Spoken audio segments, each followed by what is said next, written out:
es deuda.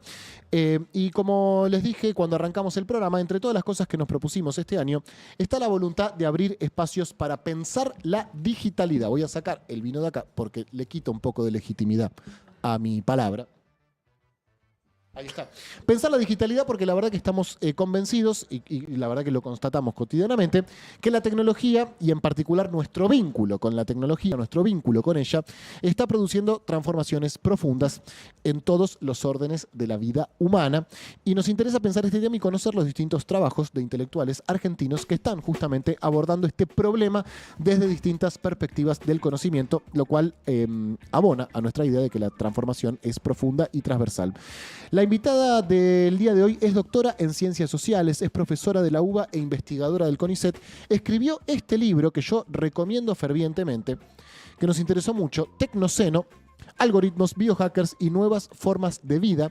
De las ideas que allí plantea vamos a hablar hoy. Bienvenida, Flavia Costa, a Gelatina. Hola, ¿qué tal? ¿Cómo están? Gracias por la invitación. Nosotros estamos bien, ¿y vos? Muy bien, con un poquito de calor. Curiosamente, porque hasta hace un minuto hacía frío. Hace mucho calor acá adentro, hace mucho calor. Lo dijeron hace un rato recién. Flavia, quiero aprovechar para recomendar tu libro Tecnoceno, preguntarte en términos personales cuándo fue que empezaste a pensar este problema, a partir de qué te interesó compartir estas ideas que escribís en el libro. Puntualmente el libro Tecnoceno empezó a escribirse en la pandemia, en abril del 2020, pero a partir de una investigación que en parte está recogida en el libro, que empezó en el 2017, sería en paralelo al desarrollo de los Transformers, ¿no? En paralelo a lo que yo en ese momento no sabía, pero escuché en congresos y ahora voy un poquito para atrás. En realidad mi campo, que es tecnología y sociedad, lamento decirlo a ustedes, pero yo trabajo ahí desde el siglo pasado, ¿no? Bien. O sea, me da como un poco de cosa, pero este año cumplo 30 años dando clase en la facultad. Entonces, dentro de esa continuidad, diría que el 2016-2017 es un momento de discontinuidad en el que empezamos a investigar temas de vigilancia masiva. Y escucho en un congreso acá en Buenos Aires, que organizamos la red de estudios de vigilancia, una persona que dice: la tecnología todos los años tiene novedades, no todas son novedades, ¿no? Eso ya lo sabemos. Pero dice, hay dos novedades: el machine learning, el aprendizaje maquínico, y los grandes datos. ¿De qué año estás hablando? 2016-2017. Bien. Esas son las verdaderas novedades. Yo diría, en ese momento hubiera dicho, y la combinación de datos biométricos y datos comportamentales. La posibilidad de que esos dos tipos de datos estén digitalizados y combinados sería la tercera novedad de la segunda década del siglo XX, ¿no? Bien. 21, perdón. Pero claro, la pandemia fue un momento clave donde había que escribir, ¿no? Porque, bueno, ¿qué estaba pasando ahí en ese... No sé si lo recuerdan, porque también hay como un velo, ¿no? Uno ya no se acuerda. Absolutamente. Uno ya no se quiere acordar, ¿no? Absolutamente. Pero entre el 11 de marzo, que la OMS dice, se declara una pandemia mundial, y los primeros días de abril, me preguntan, bueno, ¿qué está pasando? Supongo que por otro motivo, el tema del estado de excepción sanitario. Y lo que primero diríamos es, está pasando algo que nos hizo caer a muchas personas, al 30% de la población mundial, seguro, pero no solo eso, en el hecho de estar viviendo un acontecimiento planetario. Algo que había ocurrido en las antípodas te afectaba en tu propia vida cotidiana, de manera que no podías salir de tu casa, no pudiste salir por un año. Tus hijos empezaron a ir a la escuela virtual, si tenías hijos, o vos mismo a dar clase, no pudiste acompañar a un familiar que estuvo internado o a un amigo. O sea, había algo que yo creo que, si hoy podemos estar hablando de esto, también tiene que ver con esa experiencia un poco traumática, pero también develadora de, también eso que se hablaba en los 90, yo soy de la época en la que se hablaba de la globalización, también eso está ocurriendo ahora y está ocurriendo en mi propia casa. El 90% de la población mundial no tuvo algún tipo de limitación de movimiento. O sea, fue un acontecimiento masivo que volvió a abrir la puerta a conversar sobre estas cosas. Bien, Flavia, arranquemos por lo más elemental, Sí. el título del libro. ¿Qué significa el tecnoceno? Bueno, el Tecnoceno es una época, ¿no? La declinación es al final seno, nos dice, no sé, Holoceno, Pleistoceno, ¿se acuerdan? Sí. Y juega, o es una declinación o una especificación de un término que seguramente los oyentes escucharon más, o algunos, que es antropoceno, Claro. la era del viviente humano. Es un nombre que empezó a usarse en la década del 80. Eugen Sturmer era un biólogo que hablaba de la era del humano, la era del humano, la era... ¿Qué quiere decir esto? La era geológica, o la era en la que la especie humana se convierte en agente de la escala Tierra, decíamos recién, agente de lo que se llamaba la historia natural, que era hasta para nosotros una especie de telón de fondo. Nosotros hablábamos de la historia humana, se estudiaba la historia humana. La historia natural era algo así como una escenografía. Algunos se acordará quizás de Carl Sagan haciendo la línea del tiempo, ¿no? El tiempo empieza el 1 de enero, estamos a las 11:30 de la noche del 31 de diciembre, ahí arrancamos nosotros, ¿no? Pero bueno, si el humano deja huellas en los sedimentos, en las masas de agua, ¿no? De océanos, ríos, en la atmósfera, en la biosfera, que están por atravesar o ya atravesaron umbrales de irreversibilidad, son huellas encontrables, plásticos, microplásticos, pero sobre todo residuos nucleares de las pruebas de la energía nuclear civil posteriores a la Segunda Guerra, y eso es lo que los geólogos que defienden la tesis del Antropoceno dicen, allí empieza esta era del humano, ¿no? Porque una vez que se larga ese término Antropoceno aparecen algunas preguntas. Bueno, ¿es el antropos en general o es una sociedad en particular, un Bien. momento? ¿Qué momento? Crutzen, Paul Crutzen, que era un premio Nobel de Química, que es el que populariza en el año 2000 esa palabra, ese término, dice... El término se populariza recién en el año 2000. Año 2000. Ah, o sea, mira. Sturmer lo empieza a usar en sus clases en los 80, se dice hoy retrospectivamente, pero el artículo de Antropoceno, ¿no? El Antropoceno, que se encuentra en internet, uno lo googlea y está ahí, es muy breve además, firmado por Crutzen y Sturmer, es del año 2000, exactamente. ¿Y cuál era la etapa anterior al Antropoceno? Y antes estaba el Holoceno, sería, ¿no? Bien. En realidad uno podría decir, también se puede pensar, y bueno, todo esto estudio del cuaternario, uno podría decir, bueno, ¿es una era? No, es una época, que es algo menor, ¿no? ¿Quién se queda dirimiendo si es o no una era? Los geólogos. El campo experto para saber si esto es o no una era geológica es el de los geólogos. En el 2019, la Comisión Internacional de Estratigrafía vota a favor de la hipótesis del Antropoceno. Y sí, por un 88% todos votan a favor. ¿Se vota? Se vota. Y a partir de esa votación... Es como lo de ayer del planeta enano. Exacto. Pero hubo en el 24 otra votación, en febrero del año pasado. Bien. Y esa votación fue en contra. Le tumbaron la tesis a Jan Salasiewicz, que es el que la milita. ¿Vos qué votaste? Tremendo. Yo si hubiera sido geóloga, hubiera votado a favor, pero también porque... Me interesa un poco esto, perdóname. Sí, claro. ¿Qué significa que votan esto?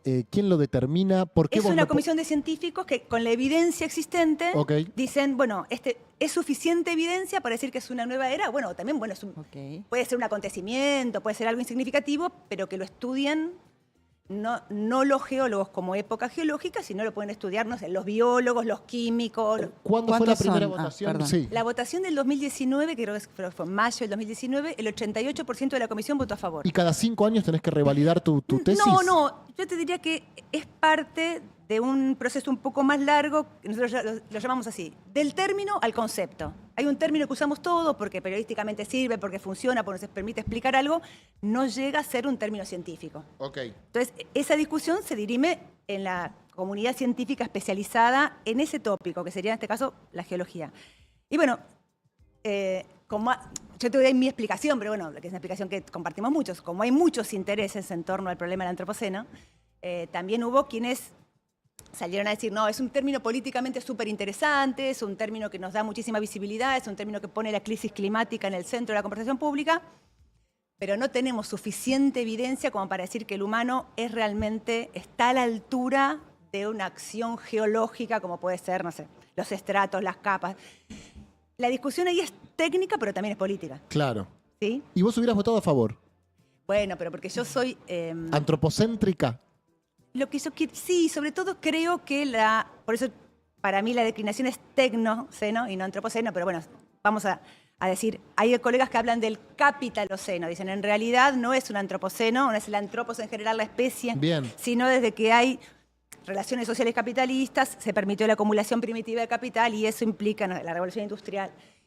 Pero por mi parte o por nuestra parte, los que trabajamos en tecnología, decimos, bueno, está bien, aparecen plásticos, microplásticos, decíamos recién, ¿no? Hormigón, estas huellas radiactivas, cesio 137, plutonio 70 en los océanos, que van a estar 300.000 años, por eso dicen huella geológica, ¿no? Claro. Ese antropoceno coincide con el desencadenamiento de un tipo particular de tecnología. Por eso decimos, ese momento, el inicio de los años 50, el momento de la gran aceleración, hay un químico, Bill Steffen, que provee también mucha evidencia, que se llama la gran aceleración.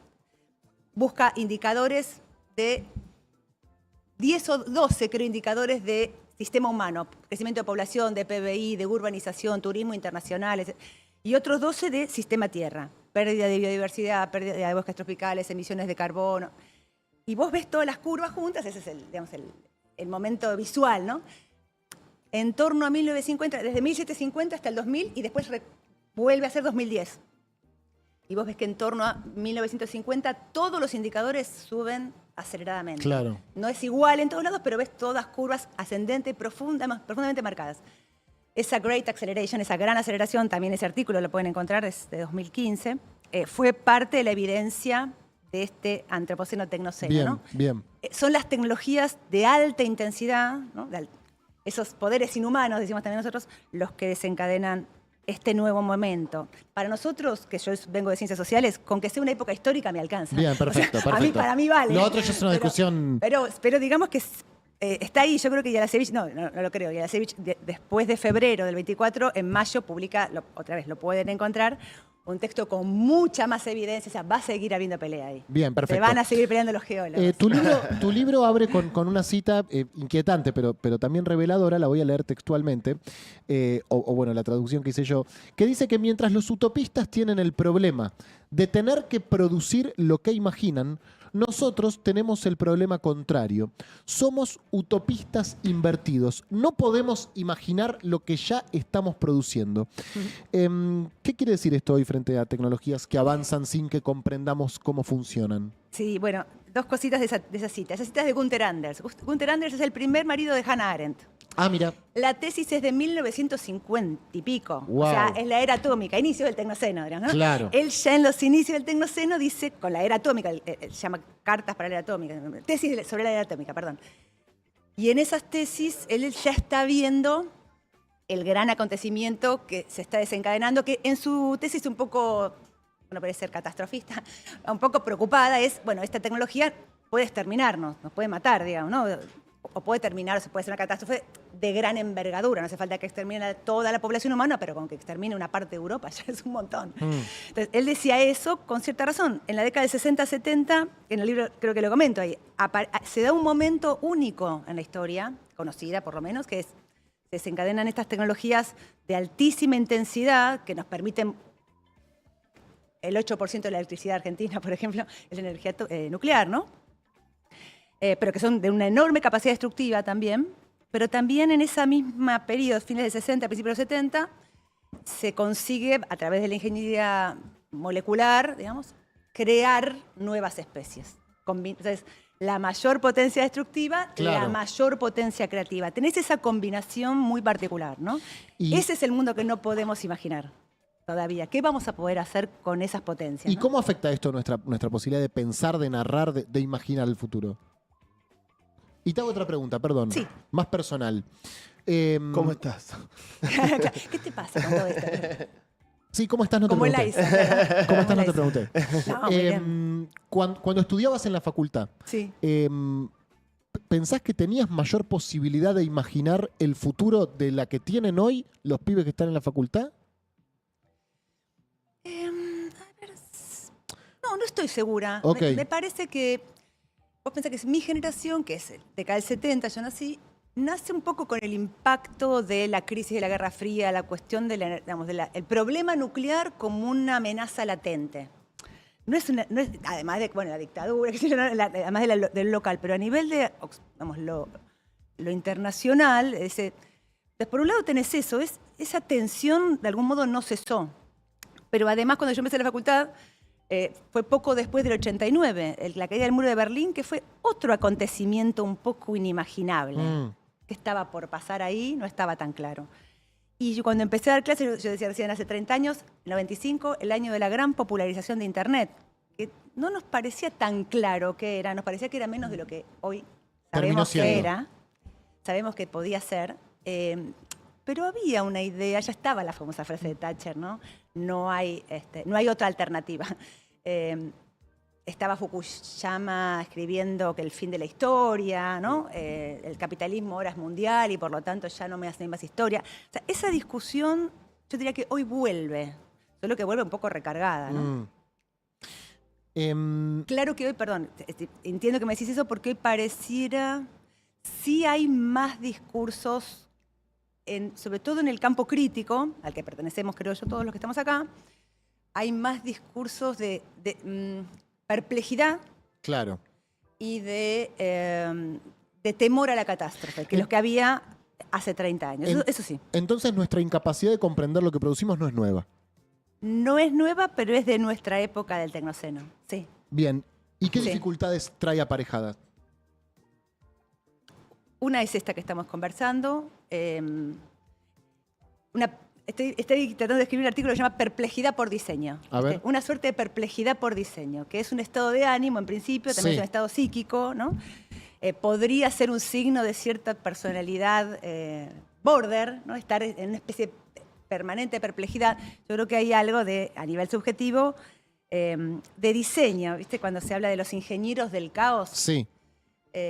Hay una diferencia entre aceleración y caos, porque lo primero que podría decir es la primera experiencia es la de una gran aceleración. La tecnología fundamentalmente produce, o por lo menos la técnica moderna, produce en las sociedades y en los individuos una compresión espacial y aceleración temporal. Ahora, el caos, a diferencia de la aceleración, es no lineal, ¿no? La aceleración es lineal, Bien. el caos es no lineal. Perfecto. Y yo creo que esta perplejidad tiene que ver con que además de aceleración, hay una cierta producción política de caos, ¿no? Claro. Sociopolítica de caos. Voluntaria, digamos. Dirigida.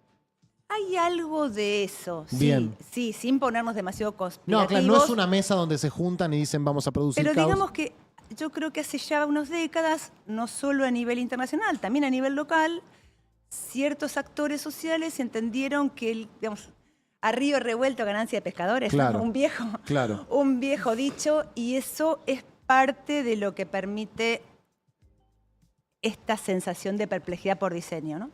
Hablas también en el libro del paso de las sociedades disciplinarias a las sociedades de Sí, control. Una vieja, ¿Qué? viejo tópico Foucaultiano de Lesiano. Sí. ¿Qué cambio supone este pasaje? Dije recién eso, un tópico Foucaultiano, un poco de Michel Foucault, década del 70, él ya veía que un modo de comprender las sociedades modernas, digamos, del siglo XX por lo menos, tenía que ver con la inserción de los individuos en instituciones disciplinarias. Entonces nacemos en el hospital, de ahí vamos al jardín, de ahí a la escuela, nos enfermamos, volvemos al hospital, si no, tenemos más de la cabeza al psiquiátrico, y si no, vamos pasando a la fábrica, después, ¿no?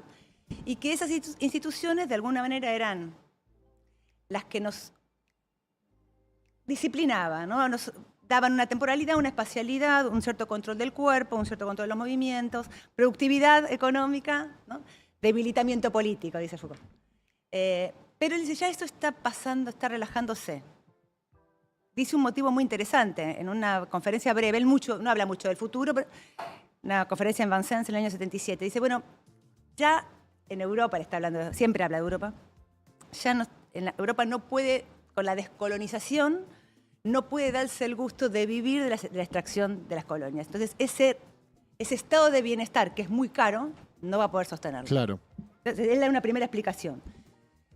Uno podría contrastar esto con la gran aceleración de Stephen, es decir, bueno, y además está creciendo la población mundial, ¿no? Está creciendo aceleradamente, y quizás con ese crecimiento va a ser difícil imaginar un gobierno de una población dentro de instituciones en encierro. Claro. Flavia, estamos hablando con Flavia Costa, autora del libro Tecnoceno, sobre el cual estamos conversando hoy, editorial Taurus. Estamos en una época en que no solamente se gobiernan o se disciplinan los cuerpos, sino también los estados de ánimo. ¿Cómo dirías que la tecnología afecta o interviene en nuestras emociones? Bueno, y ahí vamos, sociedades de control, ¿viste? Hiciste el pase. Y ahí entonces hay un nuevo orden informacional. Lo que antes es institucionalmente, uno dice, bueno, vigilancia a cielo abierto. Había un profesor en nuestra facultad llamado Aníbal Ford, que hablaba de eso. Vigilancia a cielo abierto, panoptismo electrónico, vigilancia a cielo abierto, ¿no? Un nuevo orden informacional que es ubicuo. Y ahí otra vez Foucault dice lo mismo. No sé, vos ni te das cuenta que estás, pero si un día pasa algo intolerable para el poder, ese día podemos reconstruir la trazabilidad de cada uno de los pasos que hizo esa persona. Claro, ¿no? claro. En el momento, bueno, te sentís vigilado. Totalmente. Pero es posible, Sí, cuando si me algo mando- sea intolerable, ¿no? Eso es posible, porque no quiere decir que no tiene que ver solo con la ley. En esta gestión yo creo que se encabalgan muchas historias, porque uno lo cuenta linealmente porque es nuestra forma, el lenguaje es lineal, entonces bueno, uno lo cuenta como una narrativa lineal, pero en realidad son combinaciones de líneas de fuerza que, bueno, parte de la estrategia de la construcción de fuerzas es saber combinar las líneas, ¿no? Eso digo para adelante también es lo que hay que hacer, hay que saber combinar. Una de ellas es la tradición que investiga la comunicación de masas en los Estados Unidos, la Mass Communication Research, que en los años 60 ya está probando el me gusta. Bien. Está haciendo pruebas con me gusta, a ver qué te gusta, cómo te gusta. Y esa tradición le trae una herramienta interesante, que es la herramienta de la gestión de las emociones. No diríamos un control permanente y persuasivo, pero sí una suerte de modulación de los estados de ánimo de la sociedad. Viste que incluso justamente en la segunda década de este siglo aparecen estas tecnologías que hacen una especie de Weather Channel, ¿cómo sería? Canal meteorológico.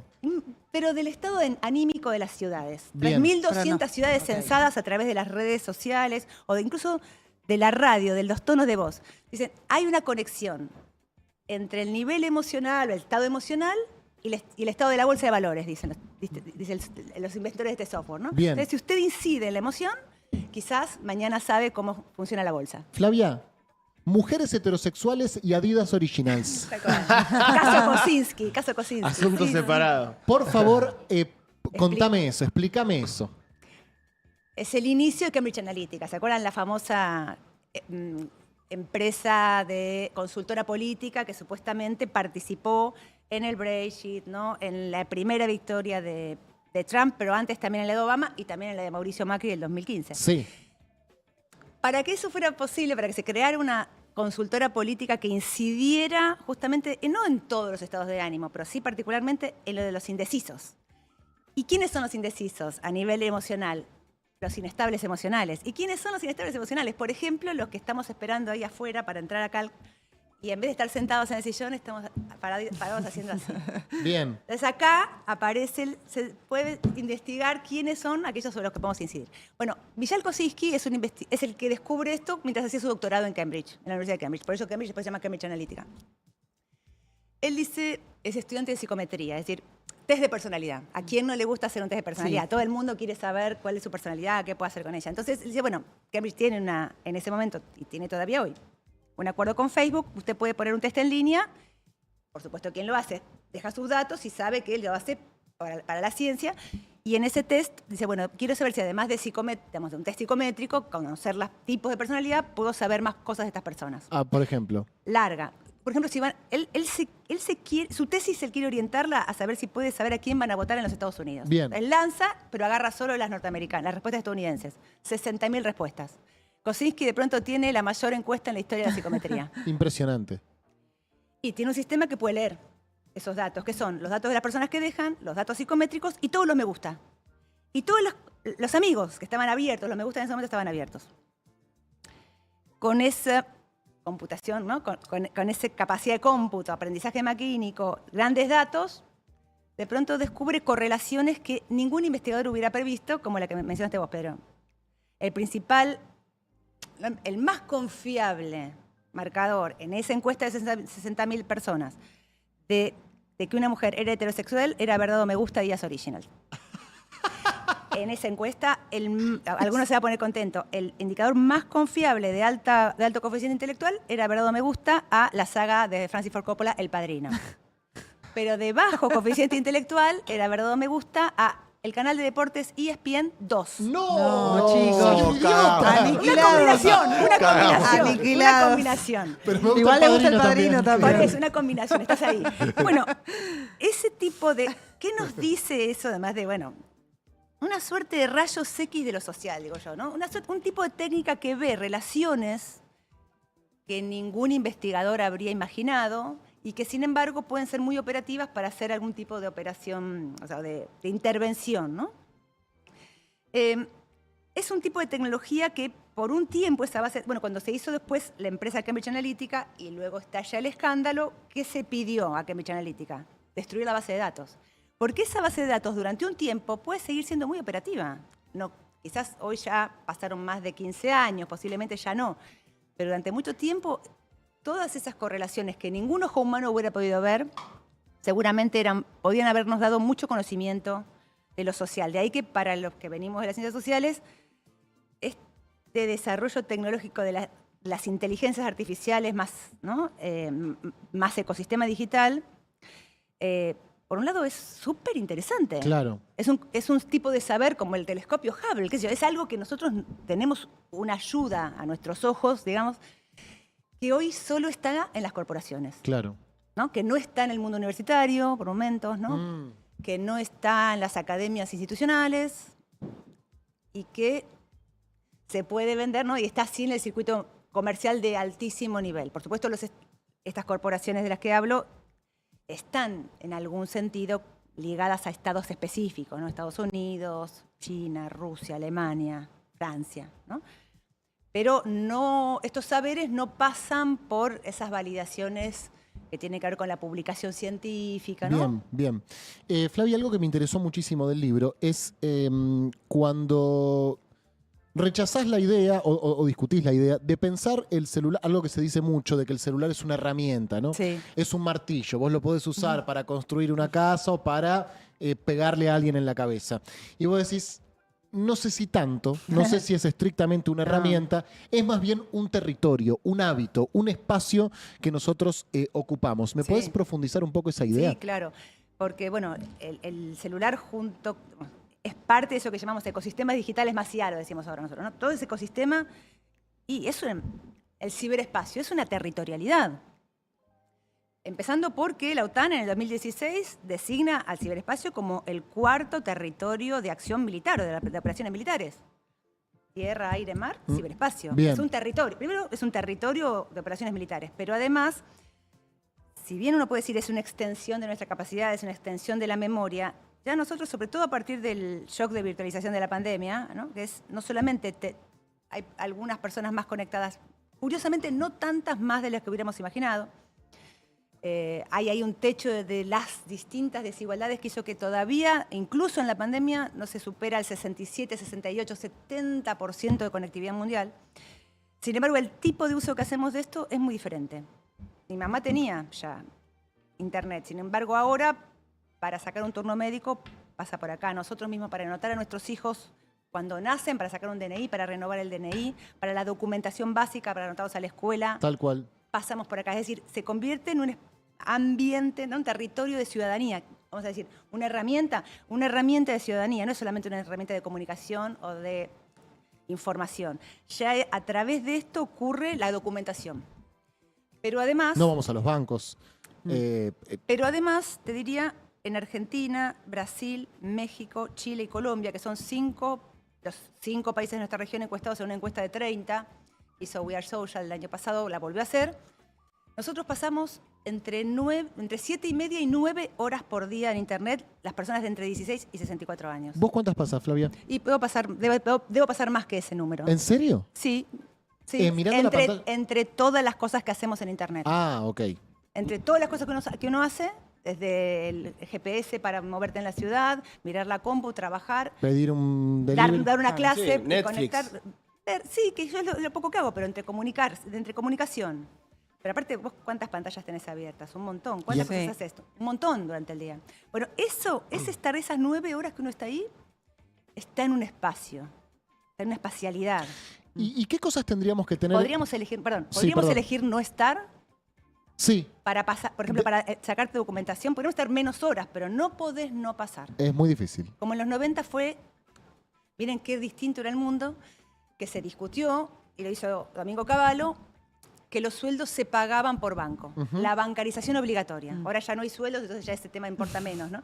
Sí. Pero eso implica una entrada masiva con un nuevo tipo de uso. ¿Se Claro. entiende? Y esto es un nuevo tipo de uso. Si vos ya pasás por acá para hacer la documentación pública, para pedir un turno médico, para anotar a tus hijos a la escuela, esto ya no es una herramienta. Ahora, Flavia, hay determinados territorios que nos demandan a nosotros determinados comportamientos para Sí. evitarlos. Digo mal y pronto, cuando voy a la playa me pongo una malla, Exacto. cuando voy a la nieve me pongo una Tal campera. cual. Es excelente esa imagen, porque es así, es como te cuidas del sol. Claro, bueno, ¿qué tengo que hacer para evitar este territorio? No sé si para evitar el territorio, para no para no quemarte con el sol en la playa. Sería, ¿no? Exactamente. Es decir, para que el territorio sea seguro. Exacto. Porque uno lo que quiere es que el territorio en el que ya vive no tenga grandes peligros. Digo, Peligros va a tener, no grandes peligros. Uno Sí. tiene toma una determinada estrategia para, Sí. para evitar determinados terrenos. Exactamente, Bueno, sí. ¿qué estrategia deberíamos tomar para evitar este? Resolveme la vida, Flavia, Claro, en una respuesta de un dos minuto. preguntas. Conciencia del territorio. Bien. Estás en un territorio. Y no es un territorio.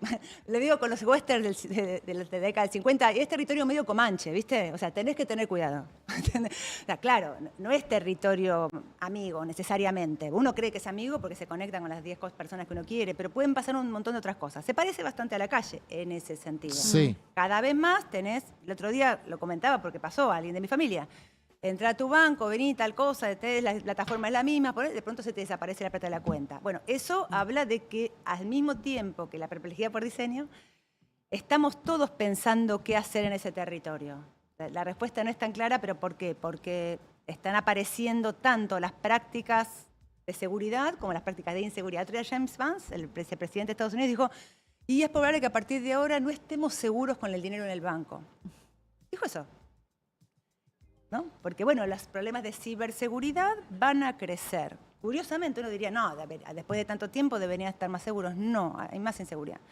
Claro. Entonces, eso de qué hacer, yo diría, no sé, va a haber que prestar atención a las nuevas inseguridades, ¿no? Va a haber esa molestia enorme que nos causa, creo, por lo menos a mí, de estar todo el tiempo pendiente de las claves. Cambió la clave. ¿Por qué habría que cambiar otra vez? ¿Qué clave era para acá? No sé si a ustedes les pasa, que estén... ¿Qué hay que hacer? ¿Cómo la clave? Otra clave. Uy, cambio, tengo que viajar a ver a mi familia a otro lado. Todo hay que volver a decir que usted efectivamente es usted, ¿no? Qué raro. Bueno, yo creo que eso por un tiempo se va a incrementar. Claro. No, y otro de los temas que me interesa... Y no los sé- niños, bueno, que eso es No, otro. Sí. no recuerdo si está explícitamente Sí. abordado en el libro, es cuál es nuestra relación con nuestra identidad digital. Es decir, qué tipo de identidad o qué tipo de personalidad construimos en la digitalidad y qué distancia mantiene con la que tenemos acá, ¿no? Sí, porque en las digitalidades también, ¿no? En Pero las bueno, digitalidades. Claro, porque no es lo mismo, no sé, en Instagram Sí, que claro. en el banco. qué sé yo. Absolutamente. Total. Total. Y también, bueno, es uno de los capítulos del libro se llama Formas de vida infotecnológicas, que quiere decir nuestras formas de vida, ¿no?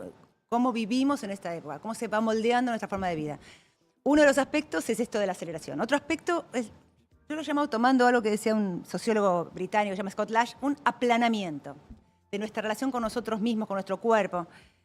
¿Qué sería aplanamiento? Cada vez más por la identidad, la subjetividad, bueno, nuestra relación con nosotros mismos pasa por una relación más material, biológicamente hablando. Soy celíaco, ¿no? Soy cardíaco, soy portador de tal cosa. Me defino un poco por cierta situación que tiene que ver con mi materialidad biológica, no tanto por el trauma familiar, no la relación con los ancestros, sino algo, la síntesis de serotonina, ¿no? Por un lado. Y por otro lado, también material, pero lo que se ve. Tengo que ser relativamente fácilmente traducible para una audiencia que me está viendo en Facebook, en Instagram. Algo que, entonces te tatúas, te pones algo que vos sabés que relativamente... Esto es mío. Esto soy yo. Soy parte de esta tribu.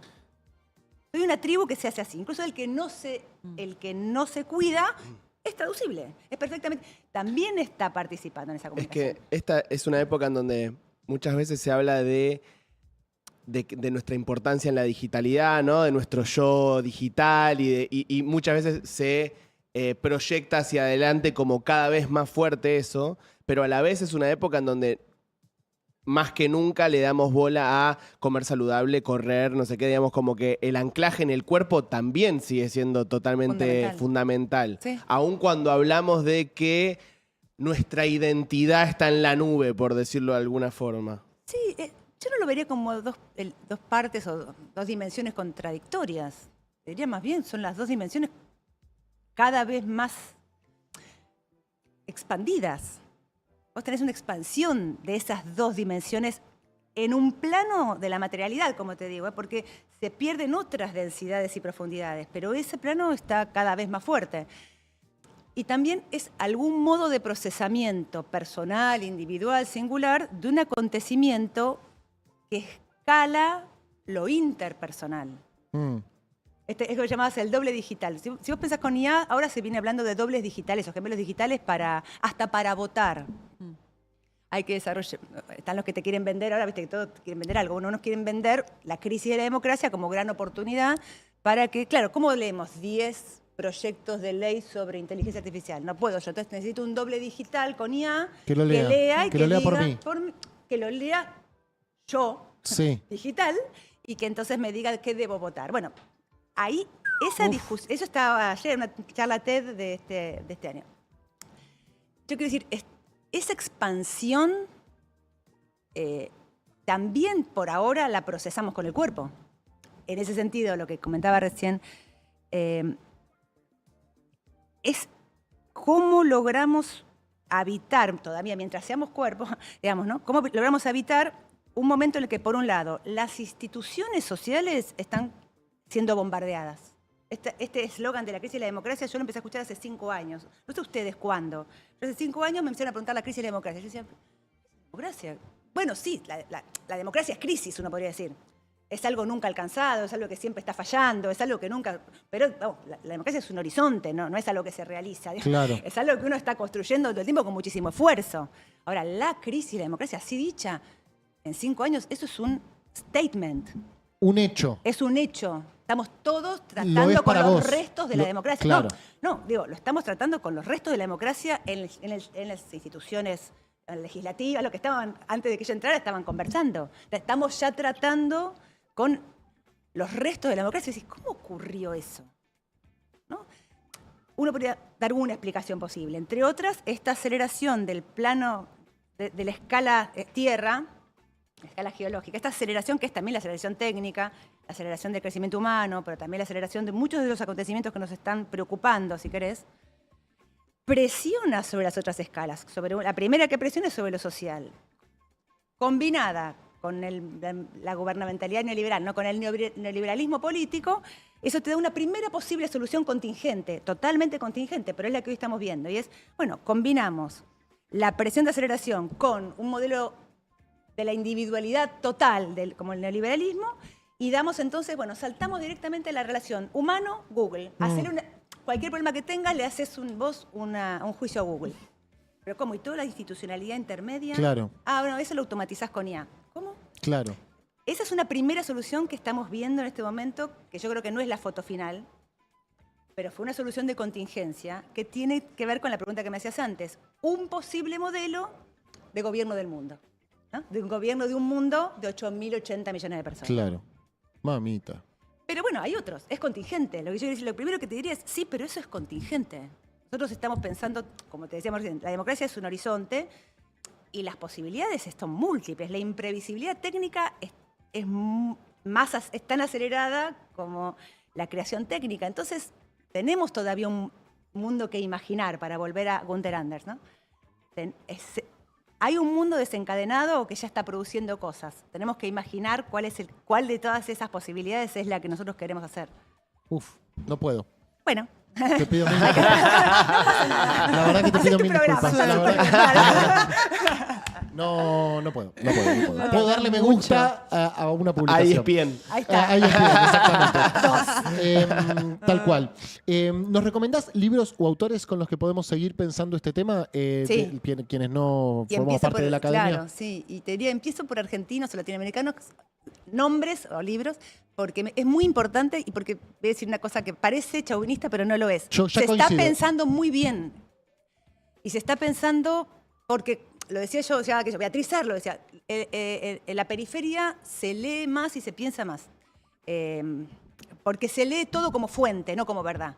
Claro. ¿Entendés? Claro. Son todas fuentes, no es una verdad histórica, no, son todas fuentes. Bien, todo es un montón. bien. Nuestras, ¿no? Pablo Manolo Rodríguez, Agustín Berti de Córdoba, Javier Blanco, Emanuel Bisset, Anaí Re, Andrea Torrano, todo ese grupo de filosofía, la Sí. técnica y filosofía política está pensando muy bien. Andrés Telo en Chile, Paola Quijano, Ricaurte Quijano en México, Paula Sibilia en Brasil. Ahí tenés como un grupo de autores que son, bueno, también es mi Dream Team, pero todos ellos. Después libros también. Bueno, el de Paula Sibili acaba de publicar Yo me lo merezco, ¿no? La dimensión más subjetiva de toda esta transformación. De Manolo tenés el libro Las palabras en las cosas, más epistemológico. En la revista Barda, Javier Blanco y Manuel Biceta acaban de sacar un manifiesto geotecnopolítico que justo venía leyendo, digo, súper interesante. Entonces, bueno, por ahí. No tanto Parica, que ahora estaba leyendo Parica, que igual me encanta y todo, pero yo decía, ¿por qué leemos a Parica y no a Agustín Berti, con sus ciencias grises, la logística, la archivística? Entonces, bueno, vamos por ahí, pero bueno, Parica está. Y también te diría de afuera, que por supuesto hay gente muy interesante, muy inteligente, lo que más me gustó últimamente de Katherine Hayles, un libro que se llama Lo impensado. Lo impensado. Que habla sobre lo que ella llama cogniciones no conscientes. Bien. Los animales, las plantas, las máquinas, pero también el 80% de nuestro sistema nervioso es cognición no consciente. Tomamos un montón de decisiones sin usar la capacidad de cómputo de la parte consciente. Cuando uno dice, la intuición, ¿no? O, esta persona me gustó. Cuando vos te diste cuenta de que te gustó, tu cuerpo lo sabía hace un montón de tiempo. Y es cognición no consciente. Entonces, bueno, eso me interesó muchísimo, la combinación de neurociencia, tecnología, me parece que... Y para pensar la IA, eso. Flavia, interesantísimo conversar con vos. Bueno, ¿Te gracias. sentiste bien? ¿La pasaste bien? Sí, súper. Muchas Me gracias alegro muchísimo. por la invitación. Recomendamos entonces Tecnoceno, para que no quiero que el reflejo lo perjudique. Ahí está. Tecnoceno de Flavia Costa. Yo lo leí y le doy me gusta a ESPN 2. Y me pareció bueno. Háganlo. Y también te gusta El Padrino, así que háganlo. Y también me pero gusta El claro, Padrino, copienlo. exactamente. Flavia Costa, este aplauso es para vos. Gracias. A ustedes. Seguiremos pensando